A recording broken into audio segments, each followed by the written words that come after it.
All right, guys, welcome back to the show. For those of you who are new, my name is Paul. We are staying here at a post frame home that we built. We're going to go inside and we're going to do kind of a walkthrough, and I'm going to talk through how we frame the interior of a post frame home, Barndominium. Before we get started, for those of you who want to self-build a shop, Barndominium, whatever the case may be, check out our Patreon group. It's a self-build group. We talk about different topics every month. We have a live every month. You get to be a part of a community of other self-builders. We got a lot of great guys in there already, and there's a lot of good communication. So I think it's a very useful tool for you. Also, if you want to design your shop, your Barndominium, reach out to us. Design at Mr. Post Frame, and we can help you out with that. But let's go ahead and go inside and check out the interior framing.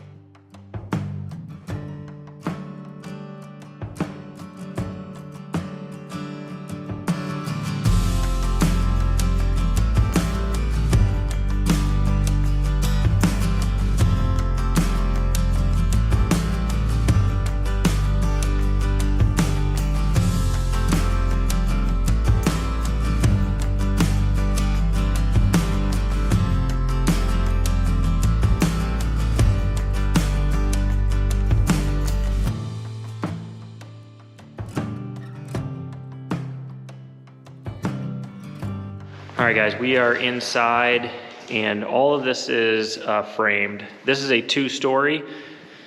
So I'm just gonna start with the exterior walls. So this is a post frame home. So we use external standard girts, 2x6 girts on the exterior. On the interior, you can use 2x4 or 2x6 girts going up the wall. We use 2x4s, it works good. When we do this, we do it 2 foot on center, and then we use 5/8 inch drywall on our exterior walls. So this concrete is going to be the finished floor. It's going to get polished. So we will start, once we're done with the exterior, we come in, we put our bottom plate on, which is a green treated 2x4 girt, and we will put the top one on. Then we will have our 3 inches of closed cell spray foam put in. Then we start our interior framing. And if you're asking yourself, why do we do the spray foam first? Well, this is the way we do this, we have an 8.5 inch wall cavity. So we do 3 inches of closed cell spray foam on our walls. That does a few things. Gives us our air barrier, gives us our vapor barrier, gives us our building code requirement of R21. And it's just a really nice, solid way to insulate your home where you're not gonna have any problems. You just gotta find a good spray foamer, which that can be a challenge, but they are out there. And another thing that does is it gives you an incredible amount of structural strength. So once the spray foam's done, we will run our 2x4 girts 2 foot on center. So this one, we just push down to the floor, nail it. Concrete's never perfect, so we will use a laser to set our next girt. And typically what I'll do is I'll run it, we use a lot of 3x5, 4x5 windows, so we will run that girt so it goes right along the bottom of the windows, acting as our nailer for our trims at the window, kind of kill 2 birds with 1 stone. Then I'll make a 20.5 inch block. I'll make a couple of them. I can set that block right there, take my next girt, set it right on top, nail it. And if I have one at each end, it makes it quick and easy, and I can do that using the same block all the way up. You do have to run an extra nailer across the tops of your windows, so depending on the different sizes, you'll have to add those in. But what this, I'll take you over here, kind of where our main plumbing vent goes up the wall. With a 5.5 or an 8.5 inch wall cavity, we still have room. I'll make sure my plumbing comes up on the inside of this girt, and then I have plenty of room to run this after the spray foam's done. And that pulls that inside, that insulation, makes it really nice. You can do all that afterwards. As far as wiring goes, we'll just take little blocks, screw through here, so there's a flat runner here, and the electricians can run their wiring right on top of that if they have to. Going around columns, we'll run our wire right here, put a block, and put a nail plate over the top so there's no chance any drywall screws, anything like that can hit this. Makes it really nice and easy running your electric and your plumbing. When we get to HVAC, I'll talk about that, some things to think about. But as far as the interior walls, we use 2x4, 16 on center standard framing. So you can see we got all green treated bottom plates, 2x4 studs, 16 on center. We typically have a 9-foot ceiling on the downstairs, 8-foot ceiling on the upstairs, and a 1-foot floor system. So with an 18-foot sidewall, you get 9-foot downstairs ceilings, 1-foot floor system, and then an 8-foot upstairs. We run all double top plates under the bottom floor. The only thing, you can see our I-joists run this way, so the only thing that these walls are bearing is the floor system. They're not bearing the weight of the trusses or the roof. This is post frame, so those are all free span trusses, and so the only weight we are carrying is the floor system and the walls. This here is our kitchen, so you can see we have 2x4 blocking, and so based on the cabinet layout, we will add 2x4 blocking all in where the kitchen is, so when you go to put up your cabinets, you're not looking for studs. You just get these measurements down, or you have to use a stud finder, and then you know you can pre-drill all your cabinets, and then you just put them up there, get them level, plumb, and you have 3 rows that you can screw your cabinetry in. It makes it nice, easy, and clean. Let's see, what else can we talk about? We use, probably overkill, but we always use 2x12 headers in our downstairs where we have load-bearing walls. So since all our I-joists run this way, all these walls are potentially load-bearing. On the non-load-bearing walls, we just do double 2x6 header. These are 9-foot walls, so we'll block. At 54 inches, we will run blocking staggered just so we can nail them in. That really stiffens up and gives that wall a lot more stability. I think it's about there. So this is the entrance to our utility room, which is off the garage. We've got our in-floor heat panel here, water supply panel here, water heater, and then this will all be allotted for our HVAC system. So one thing you need to think about when you're designing your post frame home is how am I going to heat and cool this? And heating, we use in-floor heat in all our downstairs, but on a 2-story, it will run about 5 to 7 degrees cooler upstairs than downstairs. So we will use HVAC systems, forced air for our air conditioning, and we'll usually put a furnace on there as well, just so customers can use that if they need to. But you got to think about how you're going to run your ductwork. So when we design a home, we try to make that HVAC system be on the outside wall, or the utility room on an outside wall where it's easy to vent. So on this side of the house, we have our utility room, we have a master closet, we have laundry room, entryway, and then a bathroom. And as you can see here, we left a 1-foot space between the bottom of our I-joists and these walls so that when the HVAC guys come in here, plumbers, they all have a chase to run all of their venting, all their ductwork through here, and then they can branch off that and go down the I-joists with their supplies. And then all of like the water heater vent, boiler vent, air conditioning, furnace direct vent can go out to an outside wall, and then you're just going to have a drop down in these rooms.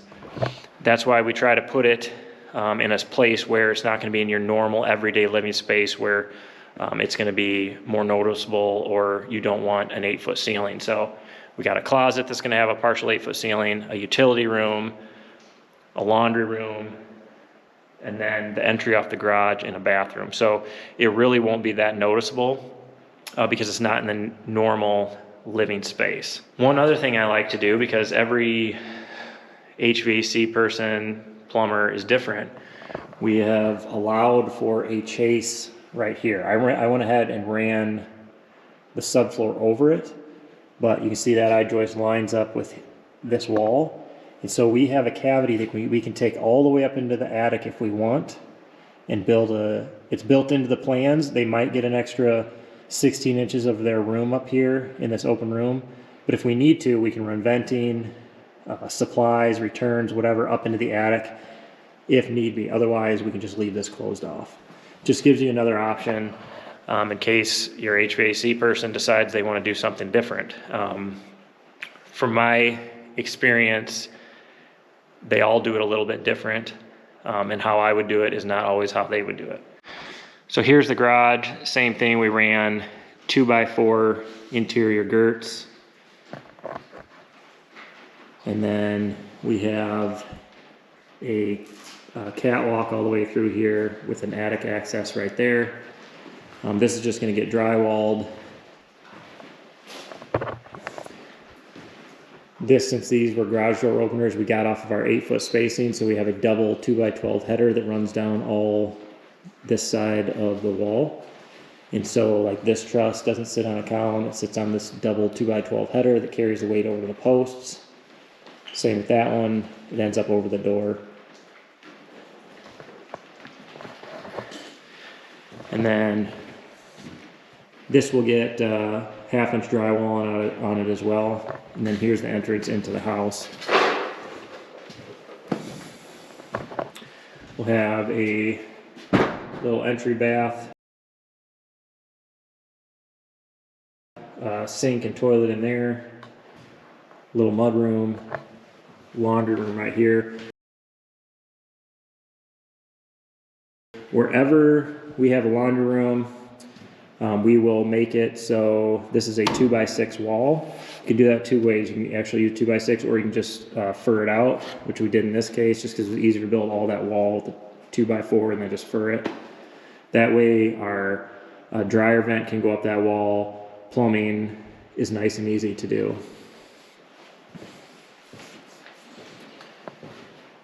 Our stair stringers are LSL.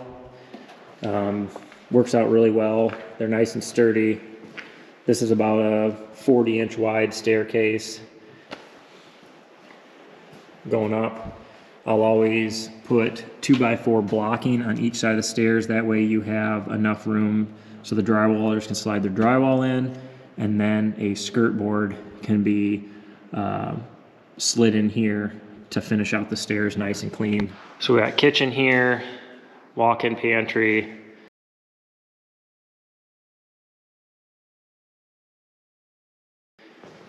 Come into the master, have a closet right here, master bedroom.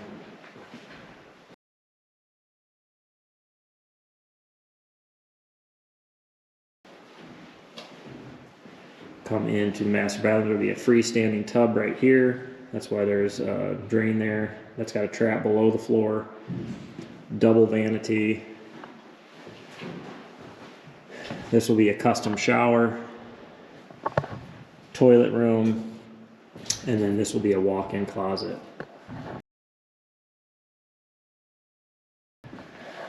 Another question we get, do you need to put footings below your walls?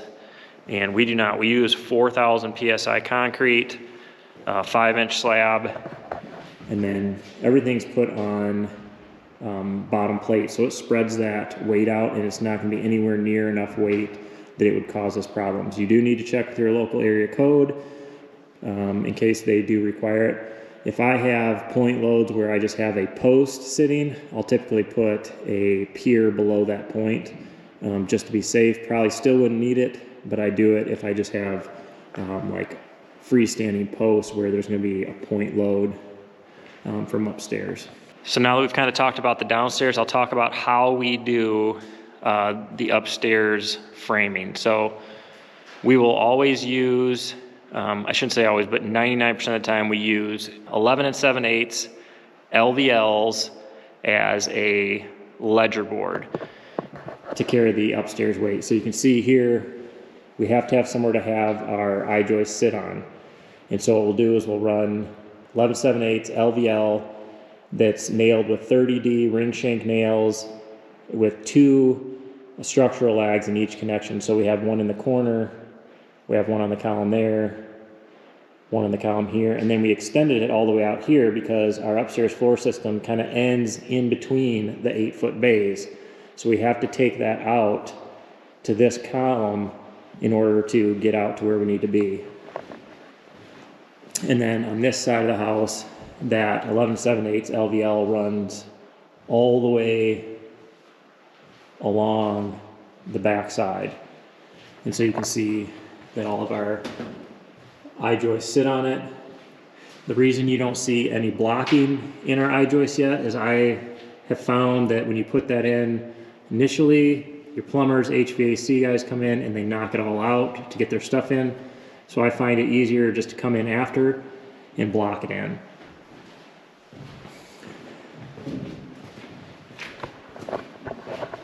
So just here's an example of our connection right here. It's just a ledger, 11 7/8 LVL, ring shank with 30D 4.5-inch nails, and then 2 structural lags in each connection. Our floor systems are made up of 9.5-inch I-joists, 3/4-inch tongue and groove subfloor, and then whatever kind of flooring the customer wants on top. This is a nice way to do it. You can typically get about, with 16 odd centers, you can get up to 16-foot span on these 9.5-inch I-joists.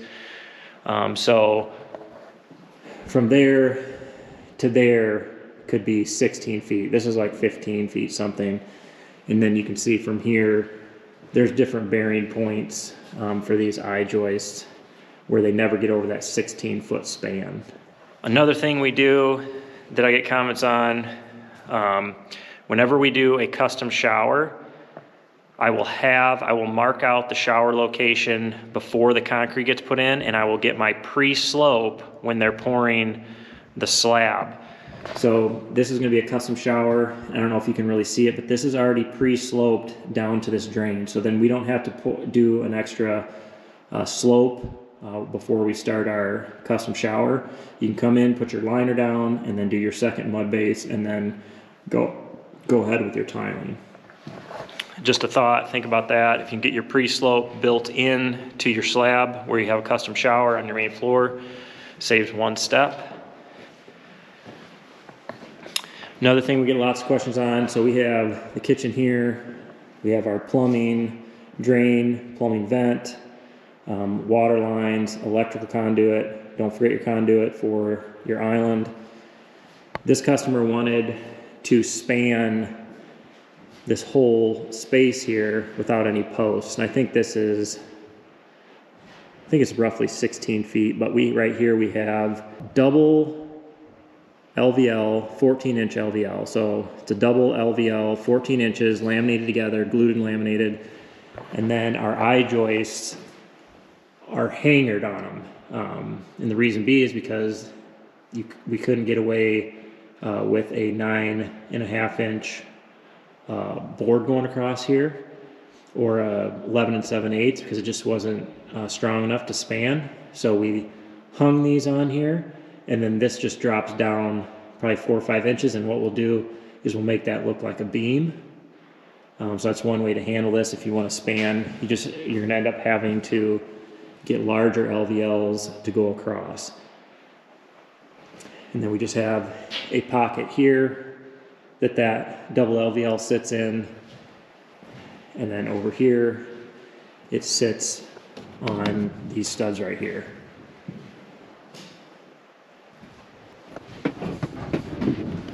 Upstairs we have 3/4-inch LP Legacy subfloor tongue and groove, and then all just 2x4 framing. All our ceiling joists are hangered onto the bottom of our trusses with undermount hangers, 2 foot on center.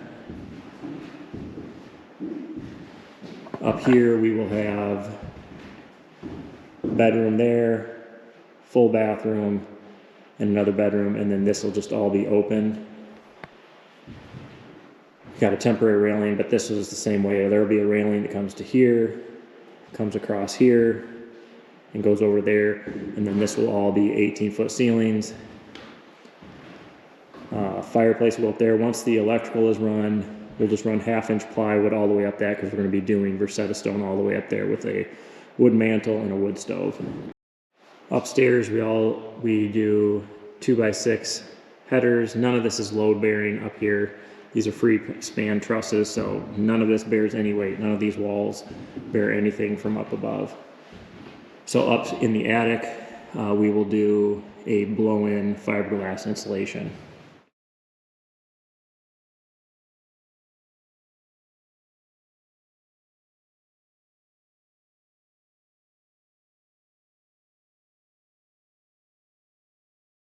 So that's kind of a walkthrough of our framing.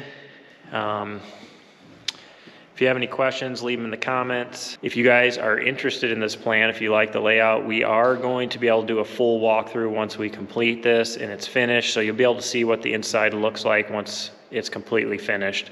But if you're interested in these plans, you can check out our website, mrpostframe.com. Go to the plan section. These plans are on our website right now that you can buy. It's a really cool plan. It's got a wraparound porch.